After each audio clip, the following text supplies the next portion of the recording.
Okay, so we're recording now. So there we go. We're recording. So let's talk about January 6th. Let's, without further ado, let's talk about January 6th. Okay, and Okay. my impression is you Your have impression. Go ahead. yeah. My impression is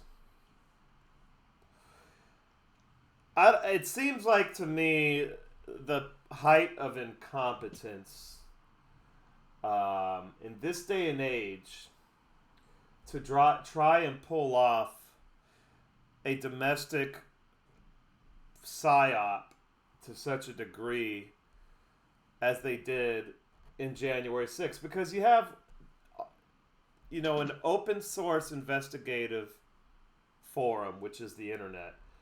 I don't understand how they expected to get away with this.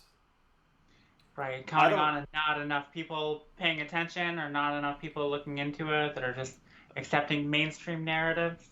Well, especially since the Governor Whitmer situation that started to break down as a The fake case. kidnapping situation with the FBI conspiracy. Yeah, and then the guy went to Washington D.C. from there. One of the heads of that investigation went to Washington D.C. But that case started to break down before January 6th even happened.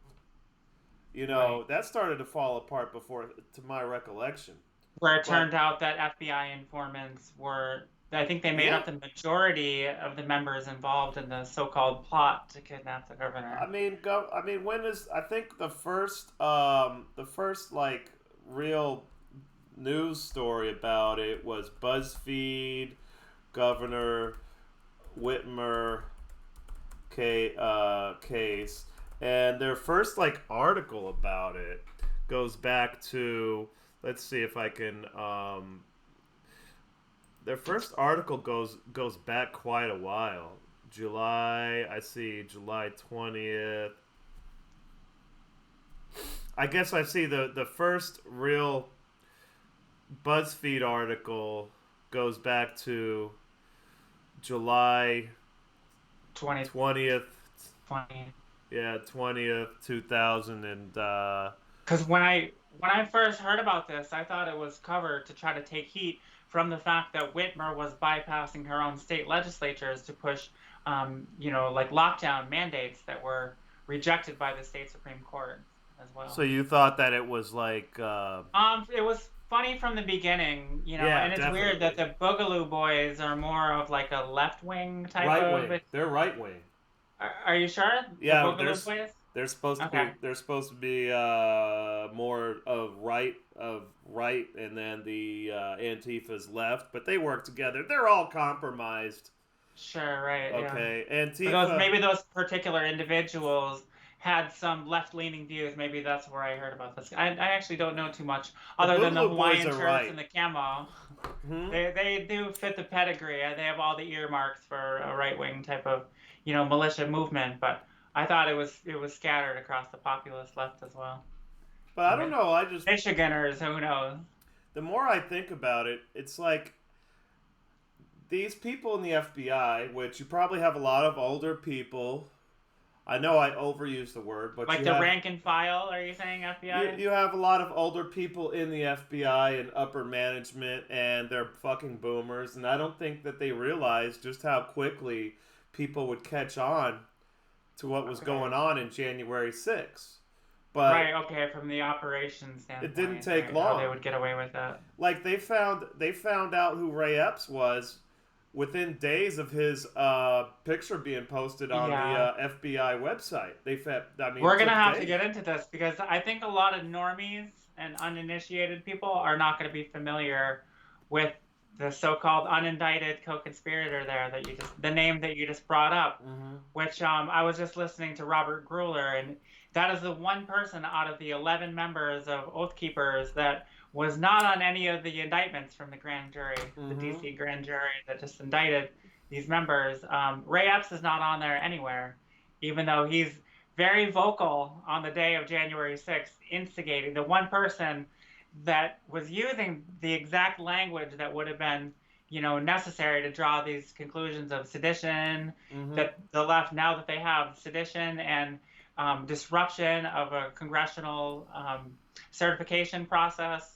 Ray Epps was directly telling people, we need to go inside, we need to do more. Like, I don't want to say, you saw some of the videos, Mm-hmm. the language that he's I've using, seen right? all of them pretty He's not much. on the indictments at all anywhere. Isn't that's a little funny, isn't it? I mean, here's the indictment right here, and I'm gonna have to move you over here. Probably move you over. No, not this. Move you over to this side because I highlighted things. But Okay. there's one. Where's the co-conspirator? Co-conspirators. So you see a lot of this language in the text. Shortly after, so this is on the count for sedition, and it just goes through step by step what they allege they did. And you got all these people who are actually indicted, that's why they're named. And then you have and others continued walking, and others stood in a group, and others joined together to form stack one. Um, there's one right here. Where is it? There's one where it's a co-conspirator. They use the language co-conspirator. Probably. So Go does ahead. this mean that it's attached to some private Oh, deposition, right here. or? So here we got one. Harrelson and a co-conspirator joined the mob that first breached the barricades of the Capitol. So this co-conspirator, who knows who that is, the co-conspirator pulled on the arm of one of the Capitol police officers. Isn't that assault? Yep, I don't remember seeing anybody charged with assault though, other than Oh, lots of people. misdemeanor trespassing charges. I think there was a couple people charged with assault, and it's like they really stretch the word assault. So if they were charged with assault, this guy should have been charged with assault as well. And then you have a really cool, where's another one? You have a conversation somewhere in here between a unnamed co-conspirator and here you go, stack two and others breach the Capitol building. They use this word a lot. I tried to highlight everyone. Here we go. Another individual messaged the leadership signal chat that the news is reporting. So some guy, another Okay. individual. Now, when you say another individual, is that aside from the 11, Yeah, or is that just aside from that's another. Stewart Rhodes? Because this indictment is about Stewart Rhodes, right? Not the No, entire. this indictment covers all of these people. He was just added. See, I uh, see. Okay. first of all, this indictment, I don't know. This doesn't even have a case number yet. I tried to look it up on Pacers, That but was pretty private. I don't remember even hearing about this grand jury indictment in the DC. Was it, what is the circuit court I or think something? Because it was pretty private. I think that I'm not sure exactly how it went, but I know that a lot of these people were already charged, but none of them were charged with seditious conspiracy, which is count one. So all these people, or some of these people, were charged with other counts, two, three, four, five, whatever they Yeah. are. But then they added one, so that the one was added. Count one, seditious conspiracy, was added like literally last week, probably on Okay. Monday, because this was received by the clerk of the courts on January 12th, which means that the grand jury was probably convened Monday. It was probably a Hmm. corrupt DC jury. Who knows? Yeah. They could have put a jury of all FBI agents in there, and no one And would know. and because Merrick Garland, the Attorney General, has been under immense pressure because nothing has really come to fruition from this. You Mm-hmm. have I don't say rioters or protesters, fiery but mostly peaceful protests. So a lot of these people have been incarcerated and locked up under, obscene conditions for over a year now, Mm-hmm. and they haven't been charged with anything. And the FBI couldn't get the sedition charges to justify the news cycles and this hyperbolic language of insurgency and insurrection in the media that they throw around so loosely. So this is the first time there's been anything applied to sedition. So even if, like, what I'm thinking is that now they have their news cycle to justify a lot of what they've been talking about, even if all these members of Oath Keepers become acquitted, if they get acquitted and there's no charges that stick, they still have that grand jury indictment that they can go Well, off of, right? that's what they did with a lot of Trump Because people this is during. political. Yeah, that's what they did with a lot of Trump people when Trump was president. They indicted Oh, sure. so Yeah. many people, Right. and Process crimes like Michael Flynn and what's his name there? Roger Stone. A lot of process the crimes of lying problem to the is FBI where they're in being subpoenaed over bullshit. So in DC, all the juries are corrupt, so they can like charge people with ridiculous charges, and the DC jury pool's just fucking corrupt. That whole city is a fucking swamp. so like I was gonna say, like maybe the word swamp might apply. I've heard that before. There's somebody that went around throwing that word around. Well, DC used to be a swamp before they decided to build the city on it. Off It the was Potomac. literally a swamp. How appropriate. Yeah, it was on the Potomac River, had some hills around it. I used to live up that way, so it has hills around it. But yeah, so you look at seditious conspiracy. It hasn't been prosecuted too many times. I haven't gotten into the case history, but Right. it's not obviously. I don't think they care whether the actual the acquittal happens or not. The cases will take years and years, and by the well beyond the midterms. Yep, it'll take years and years. It's just a talking point. But, looking at this seditious conspiracy, I'm not impressed. Like, Alex Jones the other day was like, I can't believe this is not the Stuart Rhodes I used to know. So he's obviously trying to distance. Oh, no. Well, he's trying to distance himself. Yeah, I could see him doing that also. Yeah, because he's already in hot water. Now, Darren Beadle or whatever his name is, the guy that's really, blown this wide open, he thinks that maybe they just wanted to indict Stuart Rhodes to get Stuart Rhodes to, make a composition for the FBI regarding Alex Jones. So maybe that. Right. Yeah, you never know what they had over him. And remember, some of the members have been under these conditions also, and they're desperate. They've been locked up, and, the FBI has been dangling carrots, trying to put things over their head and try to, there's intense interrogations and everything. Who knows? Well, Darren Beadle, how do you say a guy's name? Beadle or Beatty or whatever. He's just some real nerdy guy, really intelligent guy. But he said that what they did with the Governor Whitmer case is the defense in the Governor Whitmer case subpoenaed one of the informants. And so right away, the FBI slapped him with a unrelated gun charge to keep him from testifying. Keep him from testifying. And so what happened last week, which I noticed, is that the defense of one of the January 6 people subpoenaed Ray Epps, Stuart Rhodes, and somebody else.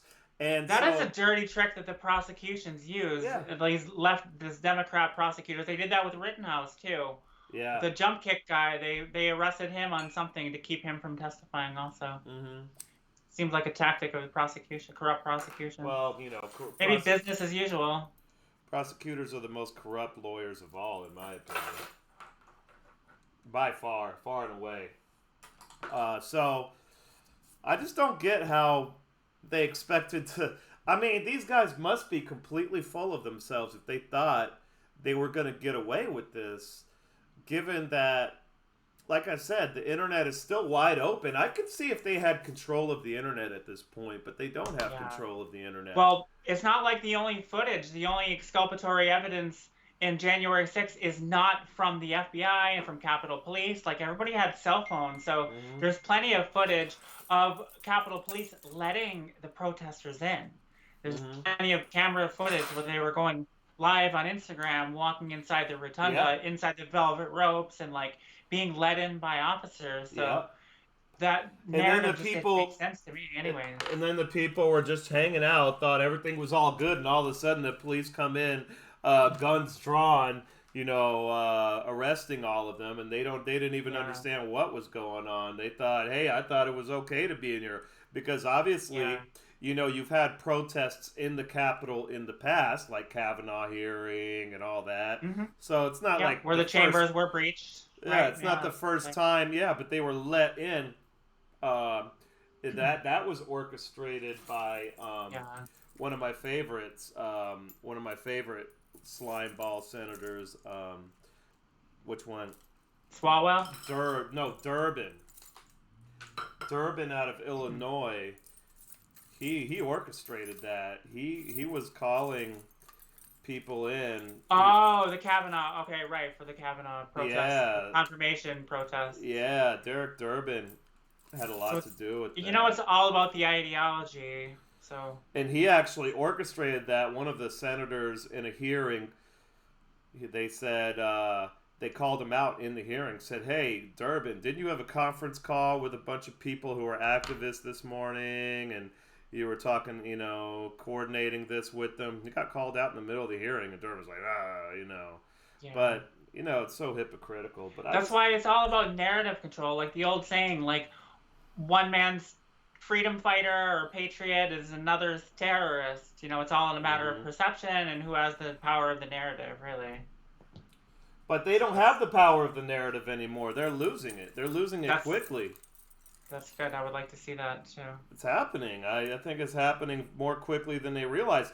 And I don't think these people at the FBI realize, just how irrelevant the media, the legacy Yeah. media is becoming and how powerful the internet is. And I'm sure they're kicking themselves in the asses for not, you know, ramming through a internet Yeah. driver's license like they wanted 2 years ago. Right. Well, I mean, the federal government, Biden is pleading with social media tech companies right now to start banning the so-called misinformation, as he calls it, meaning continue to run interference for us and keep up the propaganda campaigns because their service is desperately needed right now with this failing But they're administration. going to run into a problem, which is social medias are bleeding users to alternatives right now, especially Rumble. They're Hmm. just bleeding users. Getter. They're not going to play that game much longer.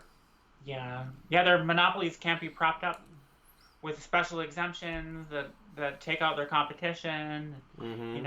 It doesn't matter. The people vote with their exodus, their feed. They vote, with the type of content they want to see, they Mm-hmm. want to support.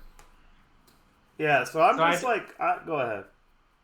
I know that's a rabbit hole. You want to go down the decentralization rabbit hole No, for a little I bit? wanted to kind of stick to January 6th. Yeah. Okay. I'm just Thank you. trying to I figure digress. out. I'm just trying, and I didn't really think about this. I'm just trying to figure out what the end goal was. Obviously, I don't know how much thought they put into this, like long-term thought. Like I said in the previous video, these politicians and bureaucrats, they have lizard brains. They just think instinctually here and now. Okay, let's do this so we can impeach Trump so he can never run again. Like that was Short-sighted, right? Yeah. but they thought they would be able to get enough Republicans to actually impeach, do the Put their tail between their legs and bow down yeah. and disavow everything that's like whatever they say, accusation, throwing spaghetti at the wall. I wonder who voted the second time to impeach Trump. Senate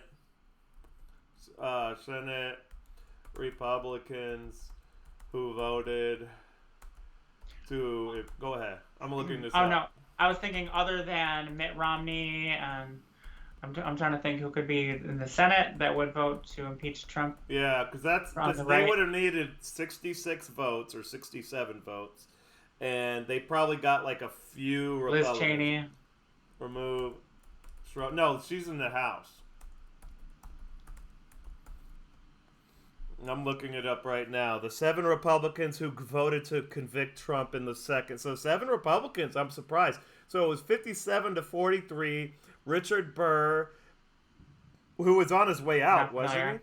he? He's not there anymore. Bill Cassidy, Susan Collins, Lisa Murkowski, Mitt Romney, Oh, Ben okay. Sassy, Murkowski. Pat Toomey voted to convict Trump. So you had 7 Republican. How many? 7? 7 Republicans. I'm surprised. Murkowski's a neocon, so that didn't surprise me. But I haven't heard of the others except for Romney. I don't know much about the other. Richard Burr, they're all neocons. It looks. I mean, I don't know. Susan Collins, she's just a politician that wants to keep her cushy job one way or the other. So she's gonna always, do what she Right. thinks is gonna get her Her donors reelected. or constituency, her constituency must be asleep, or maybe they're not. They don't care. And Pat Toomey is still there, so I think he's up for reelection this year. Pat Toomey. Yeah, He, there's somewhat of a populist or MAGA movement coming through. Red wave. So yeah, I we'll see how we'll see much. about that. We'll If see. We're they just probably come out and vote for whoever has an R after their name, that's not going to do any good. Well, we'll see how much of a difference that makes in anything. I don't think it's going to save the country one way or the other, no matter what happens. But No. you know that. Yeah. But So it yeah. gets fun. Midterms. So they just thought with their lizard brains, and they didn't think of the consequences. And I just wonder, like, the FBI. Uh, there's got to be people, a lot of people, just normal FBI agents who are kind of concerned. Like, hey, I wanted to, be a lifer. I wanted to work in the FBI for the next 25, 30 years. And we're destroying the reputation of the FBI here. That may affect me. I mean, at some point, some of these people, I think you're, like we were talking about one day, I think, offline, some of these people are going to be like, well, I think I should go ahead and speak out now because I can see the current changing. I can see the Oh tides yeah. changing, and they're going to come When it out. costs nothing to be brave, Of or course, of they have course. incentive in it. But Yeah. they're going to try and so as this falls apart, at some point, you're going to start seeing people come out of the woodworks on this. And it's going to have a lot to do, the president's approval will have a lot to do with it, and the political, the political currents in the country, if they seem to be going way right, which they may, you're going to see a lot of these people, these Oh sure. unelected Not officials. Yeah. Not even if they just go further right, but if there's more of a separation of powers, that's the key. Where this ideological movement, if there's not that pressure anymore to support the establishment, then people are going to start to stand up and for their own self-preservation, also to It's get their self. elected. They are actually. Well, I agree with you on that, but in a sense, they are supporting the establishment by stepping over to the Status winning quo. side. Yeah, Oh, you know. And I'm just wondering how much a Republican Congress, a Republican Senate, even a Republican president will change the culture and the yeah. culture of the establishment. I don't think it is. I don't think that. I think that whole bureaucracy is it's beyond hope at the end of the day.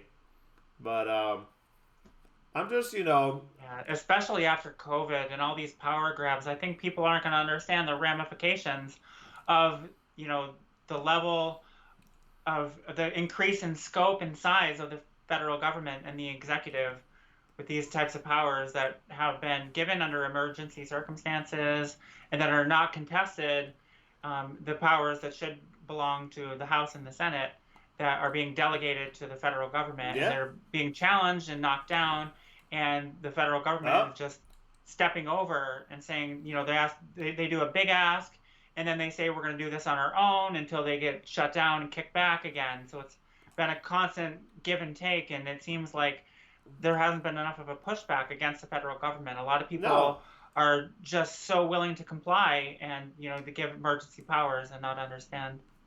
Oh, there was a quote. If you give politicians extra powers during an emergency, they will always find an emergency in order to get more power type of Yes, deal. I exactly. They'll saw never that make a push. somewhere. I forget who that was.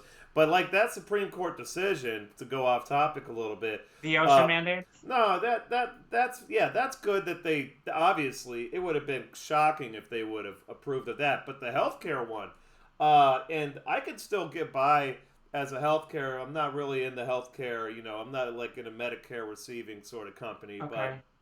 uh, the religious exemption is always going to be there. But that's just one more chip at the independence of the healthcare system from government. That's just one more chip. And I think that's going to have huge ramifications because essentially they're saying that the federal government can mandate all healthcare, can regulate, An entire industry. Yeah, an entire well, industry through not only the industry, occupational the personal agencies. lives of anybody who works in that industry. And that's going to have huge ramifications. And I think that Kavanaugh's such a putz. He's such an absolute putz for going along with that. You know. Yeah, that's what I mean. It was a big ask, and it seems like a small concession, but that's a major disadvantage now, where the government has authority over people's lives within this industry. Mm-hmm. The vast amount of Americans. And Now that's going to leave. That's going to agency. leave open further cases for the government to regulate Yeah. the employees' health choices in other industries. Yeah, that's one thing I was going to ask you. Do you think a lot of these rulings were very broad? Were things left open by the Supreme Court's ruling um, in order to be broad so they could be interpreted and, elaborated upon in different ways down the line? I have to look at the ruling specifically. That's the case often. Then the Supreme Court acts very cowardly and allows it to be kicked back down to the lower courts by leaving things open for interpretation. Well, the way I understand it. At the end of the day, they didn't actually approve of the CMS mandate. They just upheld a lower court decision Yes. to overturn a stay. So they allowed the lower court's overturn of the stay to go on to proceed, which means that the case may come back to the Supreme Court, or they may just reject even ruling on it when when it comes back. But so we'll see what happens with that. But that was not a victory. The conservative media calls that a victory. That was not a victory. You just allowed the government to commandeer an entire industry. So it's only a matter of time before they commandeer another industry or further commandeer the healthcare industry, and the reason we have the best healthcare in the world is because it's a private healthcare system. If you look at Canada's healthcare system compared to ours, it's a mess. It's a fucking mess up there. So government inefficiency. Yeah, that was not a victory at all, and I don't know. They just wanted, whatever. But back to January 6th, I don't know. I'm trying to wrap my head around, was Stuart Rhodes actually a Fed, or was he just tricked into this? Because that's like my main thing is, what is he? Because if he was an asset, what level was he an asset of the FBI? Because we do know he was in some capacity working with the FBI beforehand. This was kind of public knowledge. Because of the Bundy Ranch shit, right? The Bundy Ranch incidents and all that. And the Oregon. No, I don't think Oath Keepers were involved in that. They're more about uphold. They really? Okay, with the Bundy Ranch. Okay, yeah. Because I know that's about ex-military and police officers upholding their oath to the Constitution. And by the way, Oath Keepers now, a lot of people had never heard of them or what their mission or what they were about, and now all of a sudden they're going to be Googling them and seeing what they're all about, listening to Stuart Rhodes' speeches, and they're a bunch of asshats. They're fucking stupid. I mean, if you look at this, are you calling them LARPers or something? Oh my God, man, that's what I am calling them. Actually, look at this. Look at this indictment, and they're talking about, we're going to establish a QRF force on the other side of the river. We're going to have boats so that we can. Do they use that kind of language, like that hyperbolic language? Yeah. It's just like they're trying to use all this military jargon. They're basically a bunch of old men. Some of them are younger, and they're just playing army over here. I mean, it's like, I find it pretty comical. How anybody could take them seriously is another question. I mean, this is just. It's just comical. And then they're like, quick response team, heavy weapons standing by, quickly load them and ferry them across the river to our. This is all like this kind of, like you said, hyperbolic talk before as they're preparing. By the way, all of this is on Signal, which Signal gladly gave over all of this shit to the government. So they had no VPNs or anything. I deleted Signal's supposed to be one of those privacy things. They're private correspondence. Yeah, Signal's going to go out of business. They just gave up their entire sort of shtick was, we're going to be a private encrypted privacy. Well, no, you're going out of business now. Fuck Signal. See, it says it right here, I think. Chat and other Signal group chats. there is no political standard. There is no standard. So this is Rhodes talking. There is no standard political or legal way out of this. Just being hyperbolic. I think that's what Alex Jones was talking about. Like, there's no, because this, he said, that's not the Stuart Rhodes I used to know right there. Because Right. that's really not what they were founded to do right there. But So, I mean, like MSNBC did an interview with Rhodes in February, and he was showing them right off of his phone, like the text, the correspondence, and the pictures, showing that he wasn't anywhere near the inside of the Capitol or anything, and he was encouraging people, the members of the Oath Keepers, to, that it was a psyop to stay away, to, withdraw, like don't do it, and be cautious, and they disavow this. It's not what they're about during that time too. So it's so weird. It's weird that this comes out of left field right now. So, hey, I'm going to pause real quick and use the restroom. I can just pause it and it'll continue I can just unpause it and it'll continue the recording, okay? Because I got to use I've been drinking a lot of coffee. Okay, yeah, I hold hear on. you. Hold on.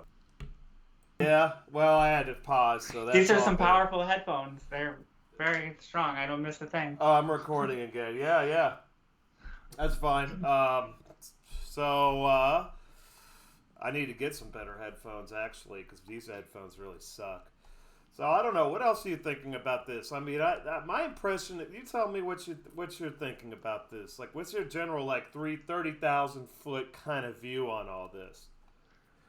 I just feel like it's never going to go away. If it's another one of those cases where people don't tell the federal government to, like, shut the fuck up, like, and we don't care about this, ignore this, then it's just going to keep going on forever.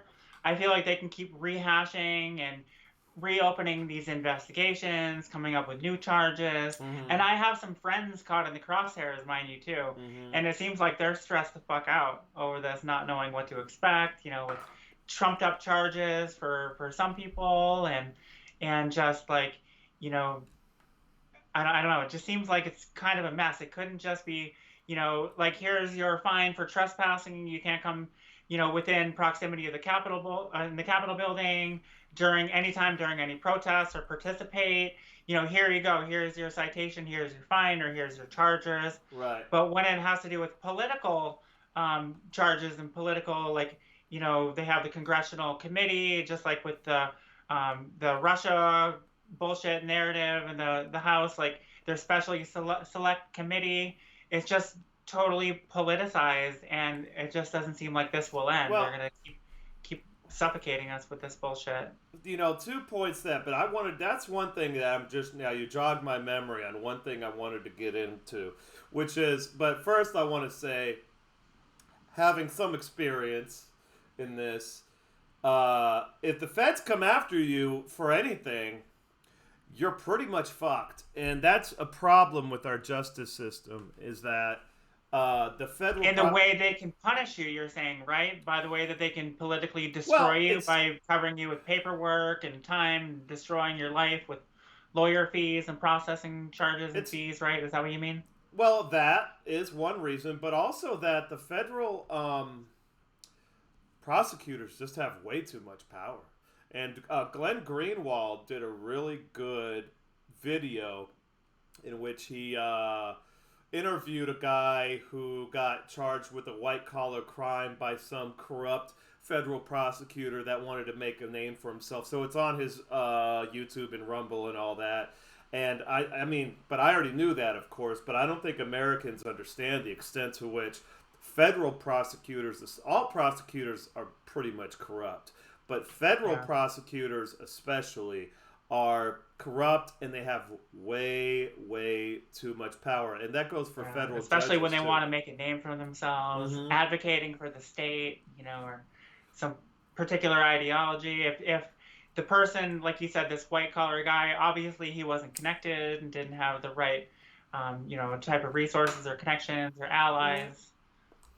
No, he was a very, very rich man. And the federal prosecutor still managed to fucking bury him. I mean, not even someone who has a ton of money can really withstand. Now, if that person also has the right connections, they can probably make a case go away. if they have some sort of leverage over people within the government, they can make that case go away, of course. But if you're just a hedge fund investor, this guy was just a hedge fund investor, and they buried him. They put him in prison, and now he wrote a book, and he talks about how corrupt it was. But so that's the one thing. But the other thing I wanted to bring up, which I've been thinking about a lot, is I think that there's really a conflict brewing here between the FBI, maybe also within the FBI, but especially between the FBI and these politicians. Okay, so if I was a FBI agent right now, trying to cover this, protect the integrity of their organization, cover this up, right? To cover this up, okay, here we did this favor for the Democrats, but now the Democrats won't leave it alone because these people are idiots. Most of them are fourth-rate lawyers. These people are complete idiots, and they're going around with this select committee just bringing more attention to a matter which I think the FBI doesn't want. And, you had that leak the FBI had leaked to Reuters several months ago that there was no conspiracy in all this, right? And that did come from a leak, didn't it? Yeah, that was a leak from conclusion of the first investigation determined that there was no insurrection, there was no collusion. There was no conspiracy to overthrow the United States, no organized conspiracy. They let out that leak, I think it was September, and that's when you started to see Revolver back last July, last summer, start to bring up these issues. Not only Revolver, but you had BuzzFeed bringing up a lot of stuff about the Governor Whitmer, and also kind of BuzzFeed did a Freedom of Information Act. I'm kind of jumping all over the place now. Yeah. But what was that? Yeah, weren't they trying? I think BuzzFeed did a FOIA request. They had a FOIA request on Whitmer's investigation. I don't. Was it on Whitmer? Because that was an FBI operation. Because the plot, I don't know why. Because when it has to do with a governor or a politician like that with a kidnapping plot, it becomes an FBI jurisdiction matter. I mean, obviously. It was probably for. Go ahead, say that again. I was looking for this. I guess it was for the Governor Whitmer case that they did the FOIA request. Right. Is that where they discovered that at least half of the co-conspirators were FBI informants or something? In some capacity, they were working with the FBI. They were assets or informants. More than half of the members of the militia were actually probably plants that were, not probably, but I think that was the case with this, that they were instigating this at behest of the FBI to try to create a conspiracy. So that's why it was dropped. Well, they haven't dropped the case. Ended up being dropped and swept under the rug because that was the case. The instigators were provocateurs. I don't think they've dropped the case. Oh, really? No, I swear that they have. No, they're going to do everything they can. It came to light that the instigators were provocateurs. Right, for the Governor Whitmer case, but they haven't dropped it yet. They're trying their hardest to cover this up, to sweep it under the rug. What they're going to end up doing is getting a special prosecutor in there at some point. Someone like Durham or someone like that. These are cover-up artists. Some kind of fixer. They're going to get some fixer in there. Maybe Jim Comey's daughter, Maureen Comey. Like a Comey, maybe. She's making quite the name for herself. Hold on a second. I just dropped something. Yeah. Oh, shit. Okay, that fucking shit is gone. Oh, there it goes. So, yeah, she got her name for herself with the, and Judge Nathan also, didn't she get a promotion? You were telling me about that. From the Maxwell case, didn't Judge Nathan also get a promotion for being good at sweeping shit under the rug? Yep, pretty much. But, so then, they got to be pissed off with Congress, with these idiot politicians at this point. Like, hey, rank and file members of the FBI are saying, couldn't you just leave this alone? Now we have to do more prosecutions and play all these dirty tricks. It's going to end up backfiring on all of them, I think. It's good, it's not good. Now, I would like to see, the FBI completely abolished, of course. So what happens in the event of a certain level of delegitimization? Does that mean state officials are going to stop working and stop cooperating, stop sharing evidence, sharing cases and information with the FBI if they can't be That trusted, would if be they are known ideal. as. Okay, right. That's the way that I would understand it. That would be ideal. The problem is the government control. The problem with the whole federal government is they control so much with all of the money that they print. And so, Yeah. in order for really a sort of real decentralization to occur, we have to have a monetary and fiscal crisis, which is coming, in my opinion. Yeah. But until then, as long as the money keeps coming like it does, then you're gonna start having problem. I mean, you're not gonna. They're gonna be able to maintain control once inflation gets out of hand. Mm-hmm. Then you're gonna start seeing people switch their attitudes really quick, Sure. And really maybe quick. maybe the FBI are legitimately concerned or afraid of the Oath Keepers. It's in their mission statement that something about sheriffs are the highest ranking officials in the land according to The the Constitution. constitutional So sheriffs. That's maybe a case for government incompetence that they are creating a Streisand effect to get people to research and see what the Oath Keepers are all about, therefore increasing their members. Right now, I think they have 38,000, unofficially 38,000 members, really. 2/3 being military and police, like ex-military and police. So Oh, watch their numbers swell now. I'm curious to see what happens with the yeah, Streisand yeah. effect now that Merrick Garland has, brought them into the mainstream. So Pretty that's much. interesting. They're a case for government incompetence there. What they fear the most, they have a tendency to exacerbate and Yep. Yeah, create. I agree 100%. That's a good point. I think that looking at these Oath Keepers, the Proud Boys, I've ran into a few of these Proud Boys here and there. Actually, Enrique Tarrio Yeah. was here. I Yeah, told you met about him. that. Yeah, I met him at an event with Laura over at Yeah, Rogers. it's like no, I don't think so. These are I'm not into it. I thought they were anarcho-capitalists at first. I even asked one of them. I said, "You guys anarcho-capitalists?" Because I didn't know who they were. They were wearing They're black and libertarian yellow. colors. They're Imperialists, right? They're black and yellow. Yeah, and I was there like, Unless they're no. Little The Wayne the fans. guy didn't even know what the fuck I was talking about when I said anarcho-capitalist. Who knows what Yeah. he thought? He probably thought, "Am I an Antifa person or something?" They're a bunch of larpers too. But I don't know. He was looking at me all crazy. They're all smoking and sitting there trying to look tough and all that. And Enrique Tarrio was there, and I was like, whatever, dude, whatever. These people, not my kind of people. But I'm not impressed by what I saw in this indictment. I am not impressed what I see with the Oath Keepers. But he went on Yeah. this.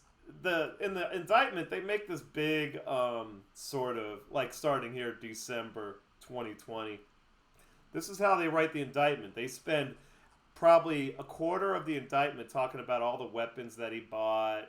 Maybe a little less than a quarter. Maybe a sixth of the Yeah, indictment. big scary guns Big scary guns, but they didn't bring them in. that they planned on bringing into the city No. that didn't, right? Oh well, they were talking about it, but they were talking Between about. Epps and the FBI, I mean, Hmm? they're between Ray Epps, Ray Epps was talking about it. Well, I don't know. You don't. If Ray Epps is in this indictment talking, he's one of the others. He's Or one of the others co-conspirators. mentioned. But they talk a Yeah, lot of unindicted shit. co-conspirator. They're talking all this shit, but they didn't bring the weapons into D.C. They kept them in a Of hotel, course. in Yeah, neither would I. Virginia, which is what. But they were just talking all this shit, and I don't know, man. I'm not impressed. I'm just not impressed Yeah. with these people. But I mean, we can't limit hyperbolic language just to the left. I mean, there has to be some leniency there, and I think I don't know. There has to be some way to distinguish between like actual threats, and it has to be under the law what quantifies as seditious language or Well, calling for violence or calling for you know I guess. seditious conspiracy cases. There's been a few. The last one was that was a successful conviction. Was about 10 years ago, and it was a Islamic fundamentalist type terrorist. But it's been also very unsuccessful many times. So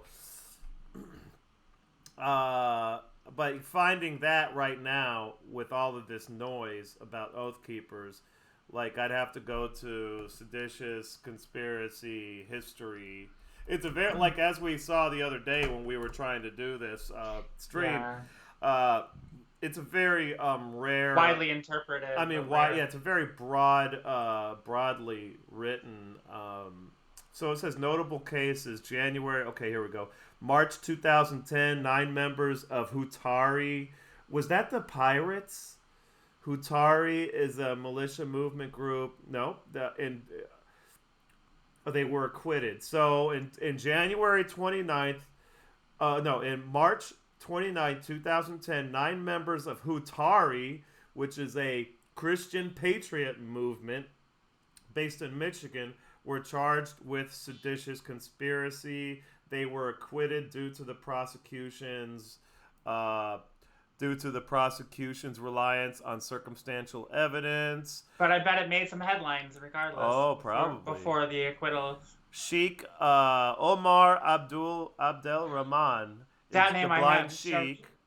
Oh no, okay, no, I don't. He was that. convicted. They said Omar Sharif. He had something to do with terrorist plots in New York City. So that was back in 1995. So you had 2010. And these are notable cases. So these aren't all the cases, but these are notable cases. I couldn't imagine there's many more. So you had these guys were convicted. Okay, not 9 others. You had in doesn't say when Fort Smith sedition trial. It's interesting with the years that correspond with these instances too, because 2010, that was during Obama signing the National Defense Authorization Act too. That's interesting with the extrajudicial assassinations of Americans, rendition and torture. That does coincide with that a lot. That. They need some type of premise. Maybe because legal injunction. It was in March, or no? When was it? It was in this is right here. You mean March? These were Americans though. Here, these were Americans. Yeah, that's the thing with the National Defense Authorization Act. It does make enemy combatants in the language of American citizens. Oh, okay. Who lose all their rights if they're deemed an enemy combatant. And then this sedition under this. Conspiracy for sedition under taking up arms against the United States, or just I guess it's hard to recall, but along those same lines. Okay, so you have 10 white supremacists in 1988 convicted, but not convicted, charged with sedition, but they were acquitted again after a 2-month trial. So you have 2 out of these 3 cases. So I got 5 cases here. 1, 2, 3, 4, 6 cases. 2 out of the 6 so far. Hold on 1 second. Audrey's at the front door. Okay. I gotta go let her in.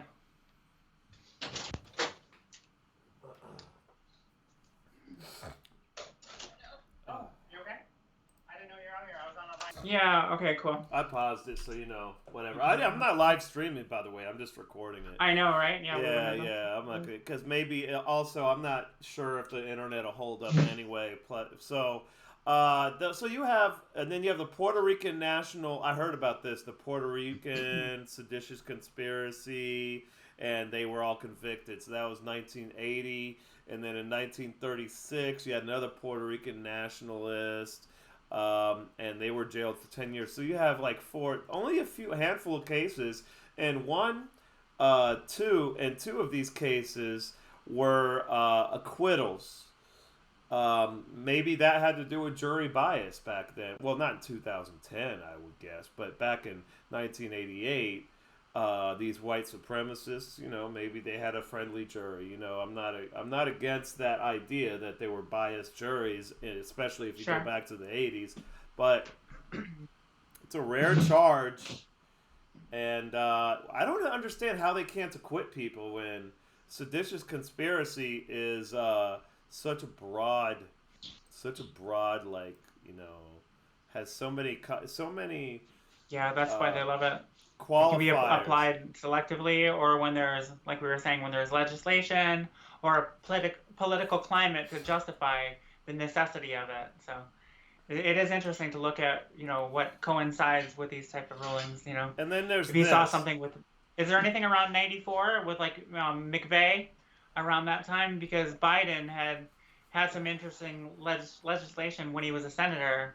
Remember the Omnibus Anti-Terror Domestic Terrorism Act? Yeah, that but was what shot was down. McVeigh charged with? And there was a whole thing, like a whole rabbit hole. That was like '93 or '94. Yeah, there was a whole like rabbit hole of weirdness involving FBI informants surrounding that. Around that time, and yeah. I don't know much about the drivers. They had. I wouldn't rehash that. Alex Jones covered that quite a bit. It sounds to me, just based on that they would have been able to. They should have been able to. What was he charged with? 160 offenses, including 11 federal offenses, but not seditious conspiracy. He was found guilty. They decided not to charge him with seditious conspiracy, probably because there were assets involved. There were co-conspirators. That's probably why. Could be that, or just that they didn't think they would. If he was the fall guy. Maybe they just didn't think he would. That it was going to be easy to get that charge. Get a conviction on that charge. So they did other charges. But he got the death penalty, so whatever they used was effective. He was publicly executed. Yeah, public scapegoat. Also, there was a lot of vitriol. Surrounding that white supremacy and this deranged, unhinged. Was he white supremacy? I don't think they threw that language around. Because he was just anti-government. It was more domestic terrorism. It was more of the fear was starting to be instilled of domestic terrorism, because remember the Omnibus Anti-Domestic Terrorism Act of 1993 or 94. That was the precursor to the Patriot Act, which gave more spying powers to the federal government to open up and expand into the NSA and expand the Pentagon into trillion-dollar budgets, into surveilling Americans, and we lost civil rights. There was big milestones. There were big milestones back in those days. Yeah, as far as right to privacy. It's been a steady chipping away. Yeah. That's how all governments work, though. They just get bigger and bigger. They're parasites, and then they kill themselves. Like parasites. They suck too much blood out of a population.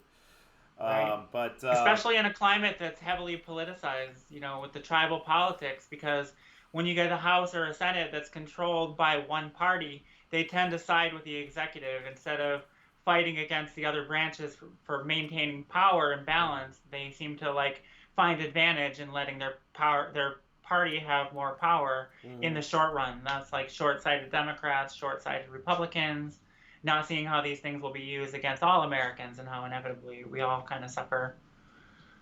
Yeah, but that's just the way it is. So I don't know. I mean, with this January 6th thing, it's going to be a very, very interesting year. We have this going on. The elections. Interesting year. Cheers to that. 2022 is going to be weird. It's going to get weird. It's going to be weird. But I think that at the end of the day, we're going to have serious economic problems. And people are going to forget all about this bullshit. I mean, you're going to see people... Well, maybe at least if people are going to... if people will fall for nonsense, then there's no need for, contrived crisis and actual attacks, which may be orchestrated by the intelligence communities for false flags. If people fall for non-events and, hyperbolic language surrounding them, which end up, nothing burgers, if that's enough to sway, then at least we won't have a deep state and intelligence network, administrative state, carrying out these crazy type of operations that, I don't think they'll need to, because they're going to have their hands full. Yeah. When I don't know where I was going with that one. That was I'm not sure either, but it sounded okay. It sounded fine. But nice. I think that once the Fed realizes that he can't do anything to fix the inflation problem, Federal Reserve, right? Yeah, the Federal Reserve. Once the Federal Reserve figures out that he's not going to be able to fix inflation, they can't kick the can down the road any longer.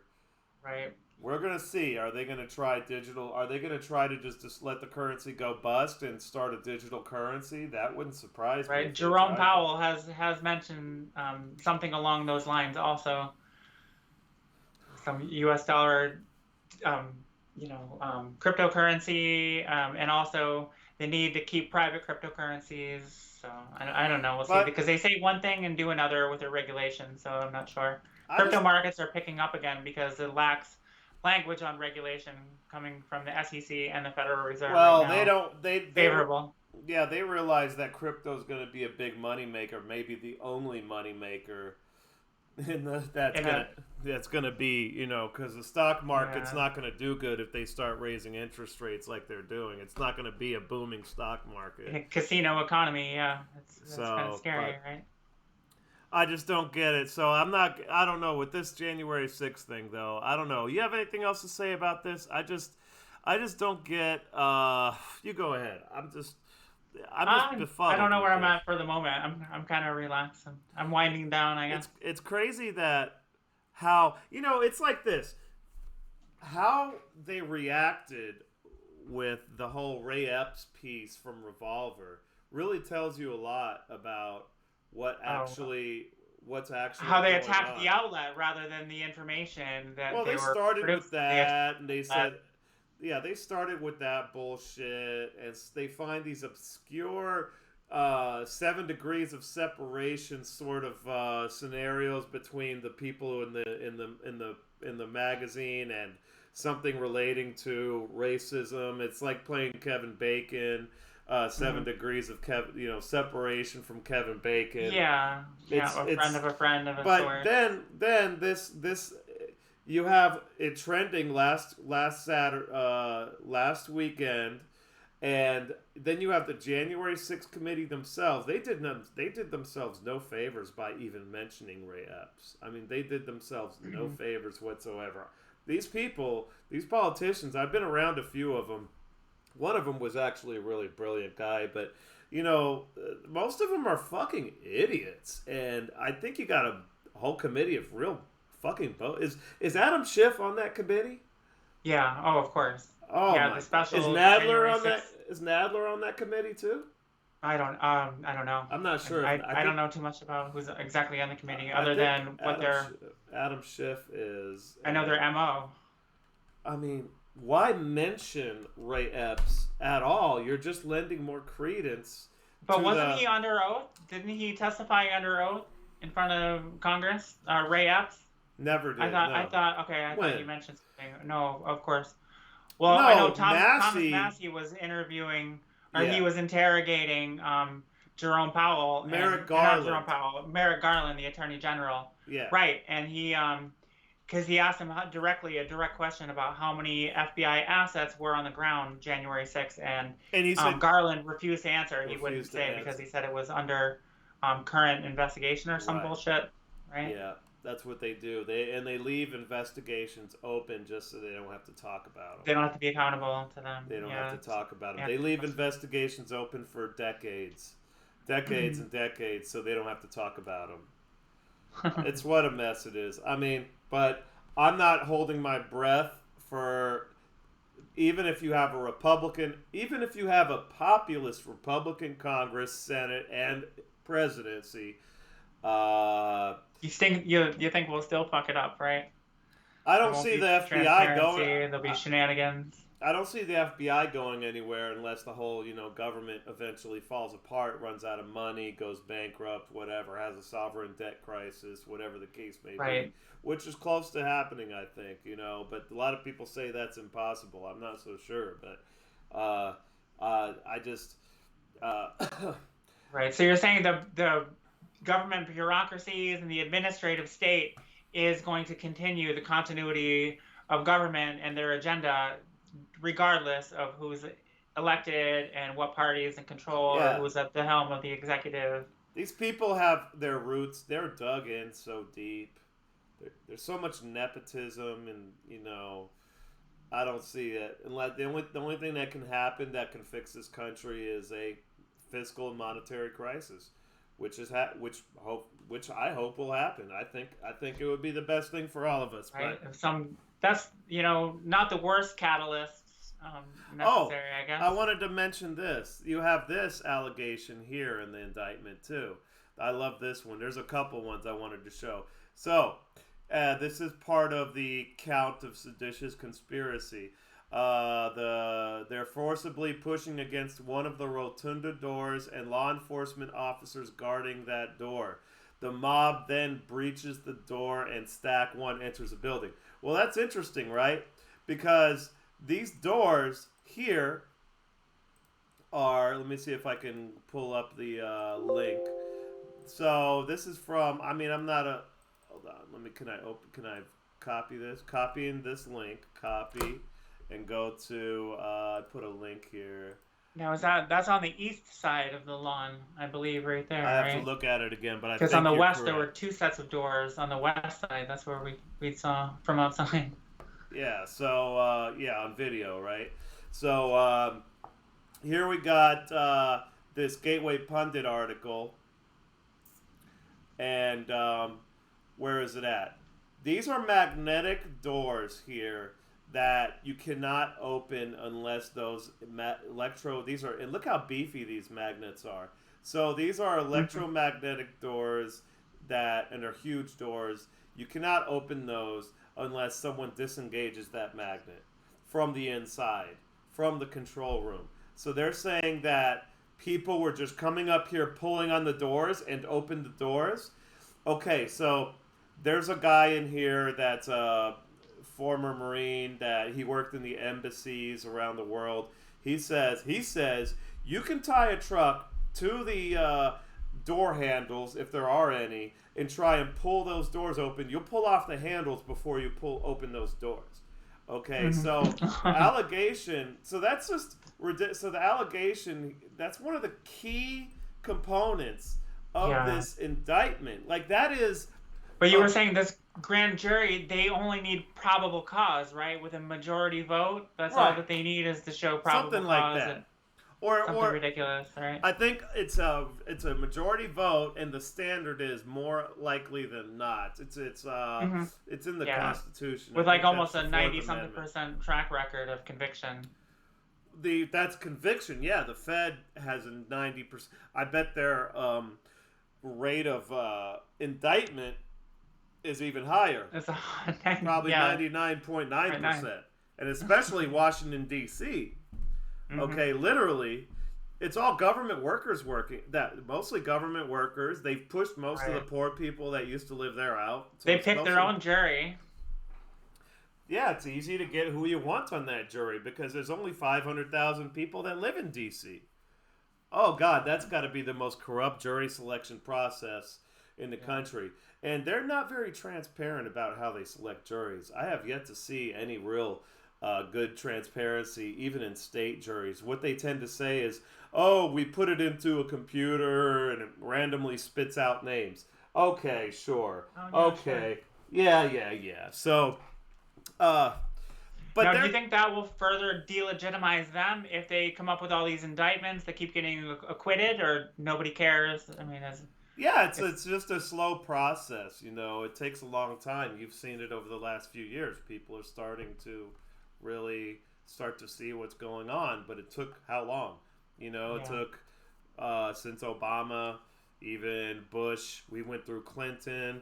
No, that was Yeah. those were different times in the '90s. But starting with Bush, it just the delegitimization started from there and got worse and worse. It's been a long Mhm. process, and And now when you hear words like conspiracy theory or anti this or anti that or white supremacist this, it's all like they're losing meaning behind all the words that they use to attack and oh yeah, smear. They're just in every sense they're becoming more delegitimized, and then people just yeah, stop paying attention exactly. after a while. But they can't act on that sort of rationality because it's government and it like I said it's an instinctual thing. It's a herd mentality among Yeah. government So they workers. have to run off a People cliff. people that have better ideas, less corrupt people, they're kept quiet in these situations, and the corrupt people who just Hmm. think like dinosaurs, they're literally like a brontosaurus walking around clumsily around doing stupid shit. They're the Or they're ones that, scared, or they're scared to speak up against something that's, yeah. unpopular, like an unpopular opinion in their cult. They speak up. There's persecution. They can be canceled. They can lose their job, and I have I have that's very little intentional. I have very little sympathy for them though. Yeah. I have No, very little absolutely. sympathy. So you got this, and the prosecution's case. I guess since this is conspiracy, I don't know how relevant it is, but there's no way that the mob breached those doors. There's no way. This is the Capitol building, electromagnetic doors. If you go to any embassy, and I've seen these doors too in various government buildings when I was up there, you're not going to be able. And plus, you got to remember they open out. They open outside like a door in Florida does. Most doors in Florida open outward because of the hurricanes, and that's the same thing there. So there's no way they breached those doors. There's a control room, a security room that apparently nobody got into that security room. There's no reports of anybody getting into that control room in the Capitol. Okay, so that room was locked down. So how did those doors then open? Okay, so it seems to me like this indictment was this charge, because I think the other charges were already put out earlier, but this sort of charge, I even found typos in this. There's a couple typos. Was put together pretty quickly. It was in a panic. This is a panic type thing, and but in DC it doesn't matter.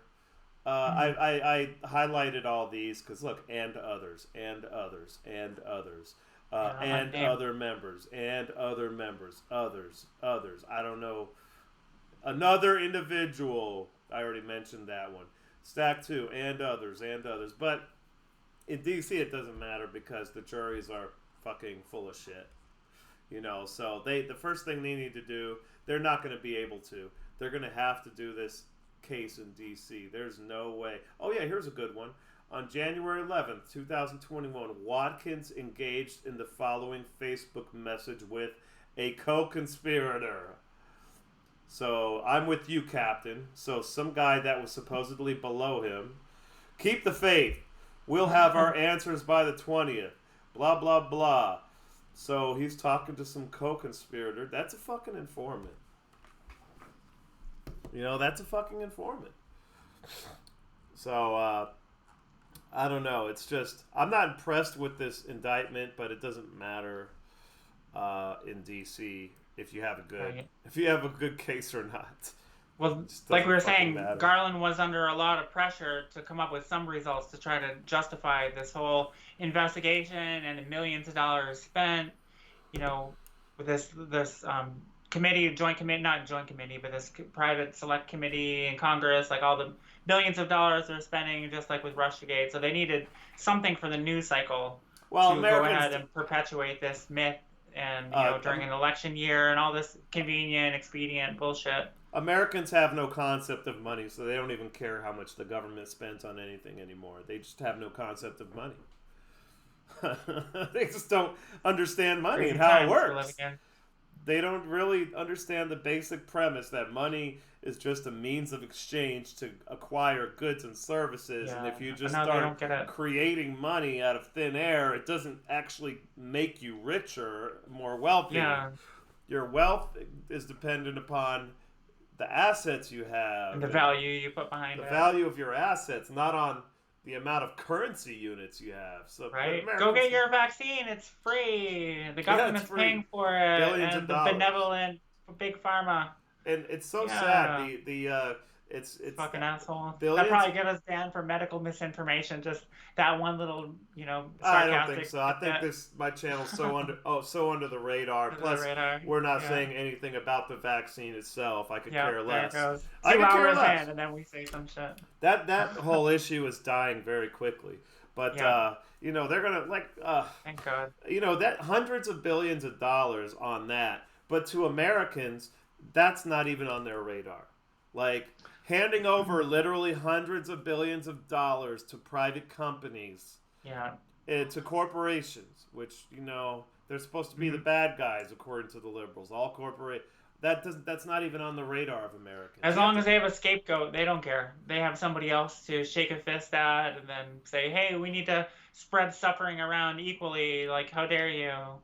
No, that's what they need. They just need some scapegoat. It doesn't have to be who is most culpable, most accountable, and that's exploiting us the hardest. It just has to be, whatever they say that's safe enough for the Mm-hmm. political class because they have so many donors and, corporations they're in bed with that they have to like pick a threat, on that threshold of somebody that's not an actual threat, that doesn't have institutional power, but is safe enough and isn't going to trigger anybody, or they're not going to get canceled for, victimizing them, and they can make them a scapegoat where everybody can agree, yeah, that's the enemy, Well, even though that's an they have no age-old power. political tactic. Oh yeah, We talked that's just about that. how It's all about people want a scapegoat.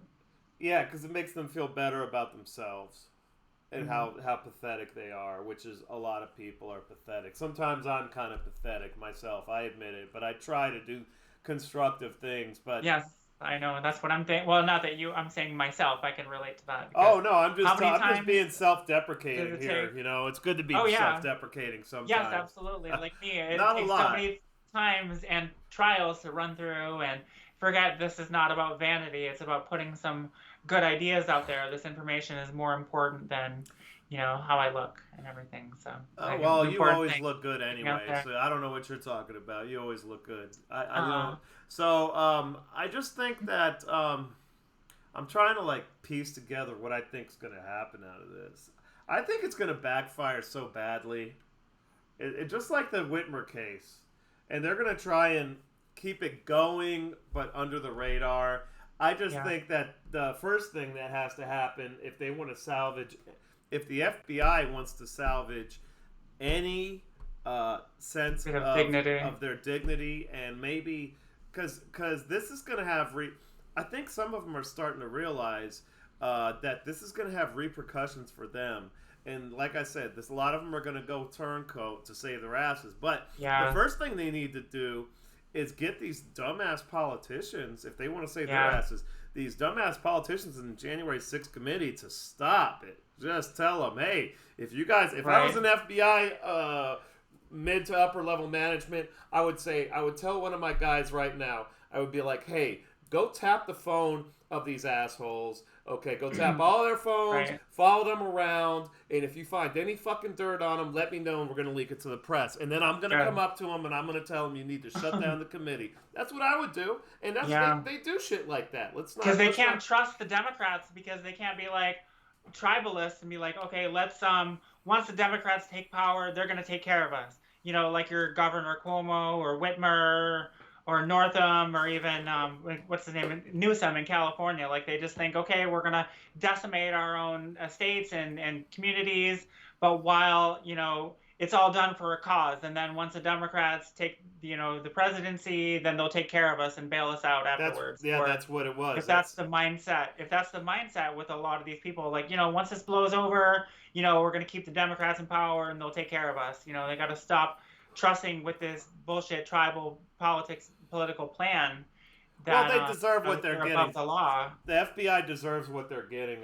In that sense, you're correct. That's what the FBI has been doing. They've been saying, Banking "Oh, on. let's make sure the Democrats get in because they're going to take care of us." Well, it doesn't look like they're taking care of you right now, does it? Looks Hmm. like they're getting you into a whole lot of shit.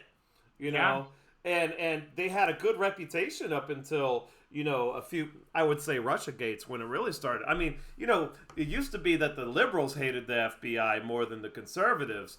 Now they got the conservatives hating the FBI. I don't think this worked out the way they Yeah. wanted it to work out. Interesting there. And Merrick Garland said, by the way, back to that Merrick Garland a question that Thomas Massey said. I could find it right here, and I'm gonna play it because it's been all over, so it's like not a big deal. But I want to Where play he's asking this. about the informant. Yeah, Massey Merrick. I think I looked it up earlier, and the way he said, you gotta pay attention to what he says. But I gotta find the actual clip and not like Forbes usually does it. Okay, here it goes. Forbes usually does. Actually, Forbes, for being a shit legacy media site. They have good. I guess they have a good. Here we go. So let's listen. Here we go. Remember, Mom, listen to what the way he says it, though. Bring what, a kayak? Excuse me? Give us Attorney General. Oh yeah, I might not be getting any volume, but that's okay. You can. Thank you, Mr. Chairman. Mr. On Attorney my General, end, I'm not going to be able to hear the you announced volume. that the But, can't DOJ hear the uses volume? authority and it's resources, probably on the video, along with the I'll FBI, be able to see it on the to video, but police right now I speech at can't school hear. board meetings. Oh, I thought In your opinion, what limitations does the hold 10th on. You should hear it Amendment now. bring to your effort to police those school board Let me meetings and do it speech again. therein? That's okay, as long as it comes out No, I on got- video. We have no No, I intention got it. of We did policing this school yesterday. board meetings, nor does any There we go. memorandum from me Oh suggest no, that this we is would not. do This is that. Garland. that's about the school board meetings. It was It's gonna take me a minute to find it. So the way Merrick Garland said it, he said Ray Epps is not a member of law enforcement. Okay, or something like Which that. doesn't mean he's not an asset. And the direct question was if he was an FBI Yeah, asset. and they employ contractors to do spooky shit like CrowdStrike and all that. They have Oh yeah. like we were talking about the other day, PR firms are like a big thing, and they are basically non-government spooks, NGO spooks. That's what they are. Provocateurs too.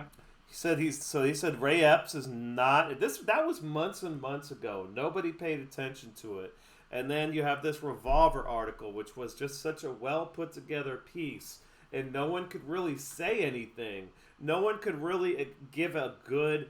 That's what happened. Is they already? I think they realized that just calling Revolver a white supremacist website is not going to diffuse this situation. They had for their base, for Democrat base, but not for moderates and independents and people that matter. Right, and so they said, well, they had no explanation. Like the question of what is going on with this guy, Ray Epps? Like, what's going on? Why isn't he charged? Why did the FBI take him off the most wanted list? And they just had no explanation for it. Nobody has an explanation for it. Like you said, keep the investigation open for 40 years, so they never have to Right. disclose that. And when Of it's course. no longer If they relevant, there'll be some expose, declassified information on it. You know what? I think going back to what I think is going to happen. Where are we at? We're probably at like getting close to an hour. We're like 2 hours then. We're not. Well, I think for this recording, we're just an hour.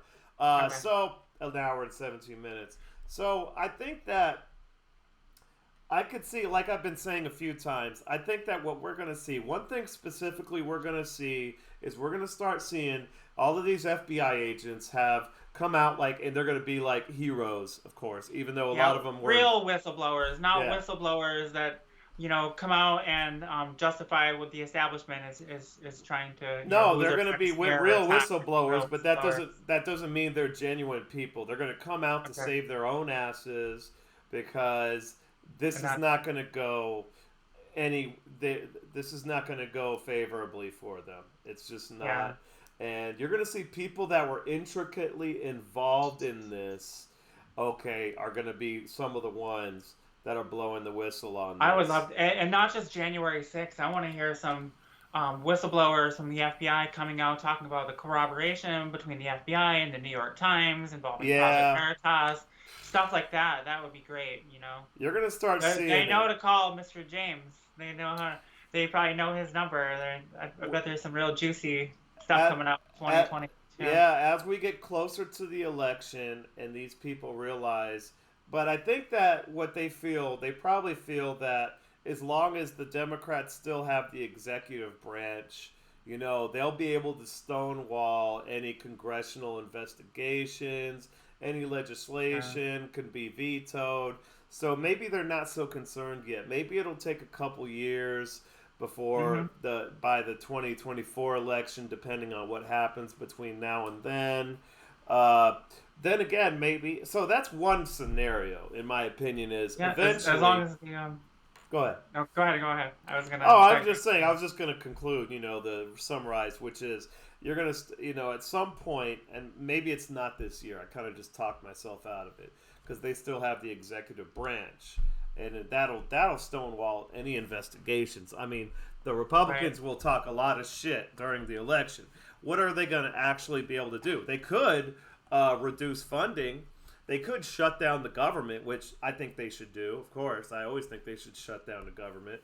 But what can they actually do? They need the separation of powers, because if the federal government keeps taking these power grabs and interpreting laws any way that they want, and statutes and evaluating them, whereas like the power that's not widely interpreted. I mean, it's not clear where the jurisdiction lies. It should be enumerated to the states, and if they're not acknowledging that because of the separation of powers, and if nobody's fighting for it for the states' rights, then that's a problem. But the federal government can just go ahead. Except that the federal judiciary tends to side with the federal government in most cases. Yeah, this time that's what we're seeing. That's They're been the siding case with the for federal government. That's been the case for over a century, really. It started in the late 1800s.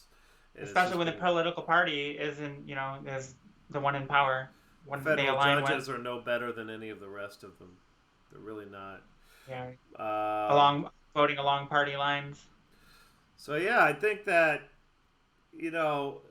as long as they have that executive branch and they can, and then once we get the Republicans in power, I don't think they're going to be that likely to shut down the government and do any of that shit. Because you still have fucking Ted Cruz, Lindsey Graham. You have all these grifters that are still there. It's going to take a few cycles to flush them out, if we're able to flush them out at all. And they're always going to make sure. Ted Cruz, he just went after Ray Epps because he got his ass spanked by Tucker Carlson. At the end of the day, he always backs up. Yeah, what an asshole, Ted Cruz! Oh my God, throw everybody under the bus. You hear it? Hear him using that language, talking about January 6th as a tragic day, and what did he call it? He said something really like hyperbolic. He called them all terrorists. Called them terrorists. Yeah, which is not what anybody needs right now. And his excuse on Tucker Carlson was, well, I say that about anybody who assaults the cops and this and that and the other. And then Tucker Carlson just shellacked him, just I railed missed that into actually. him. Oh, you gotta watch it. Tucker Carlson did not hold back. He said something like, look, you are a Harvard grad, Yale, Princeton, whatever. You're a smart person, and you don't just use words without thinking about what you're fucking saying. And he was like, blah, blah. So then he turns around the next day and mentions Ray Epps. And then right after he mentions Ray Epps at another hearing, those are the ones we got to keep accountable. They got to be held accountable because they fear their constituencies. And if they can get away with that and support the establishment, they will, to advance their careers. They're afraid of Tucker Carlson, but I don't think they're afraid enough. Because, most of them are fucking boomers. So they're like, oh, this is the biggest cable news host on television. And it's like, you should probably be more worried. Rogan has 10 times. You should probably be more worried about Joe Rogan. You better start getting worried about people like Tim Pool. I mean, they're just so behind the curve. That's why I see it. I see it not working out for them. But I think we better. You got any final thoughts before we let it go? Because I got to go to the gym in a little while. No, I'm gonna start having a quote, something to leave with, something. At the end, but I'm not prepared. We're still amateurs, so. Yeah, I mean, it was a very informal discussion today, kind of all over the place. But I'm still gonna post it. It'll be fine. I'm gonna share this one. This is a good one. It'll be fine. Yeah, I think it turned out okay. Or anything. I like their last one a little better. Our last one was nice. I kind of like pretty good. The mass psychosis one. I'll share them both because that was a good one, and I haven't posted in a while on social media. So I like to show that I've not been inactive. I'm doing my homework and trying to stay active. You got homework?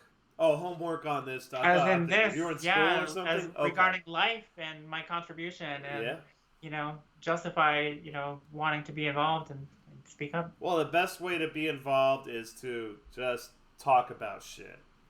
And, if 20 people watch this video, that's fine with me. You got 20 more people who might, see some things a different way.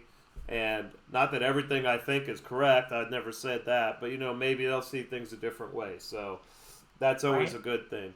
All right. Well, I'm going to let it go then. I'm going to hang up on you real quick, and then I'll stop recording. All right? Sounds good. All right, have a talk to good you later. day. Happy All right, Sunday. Happy Enjoy. Sunday. All right, I am out.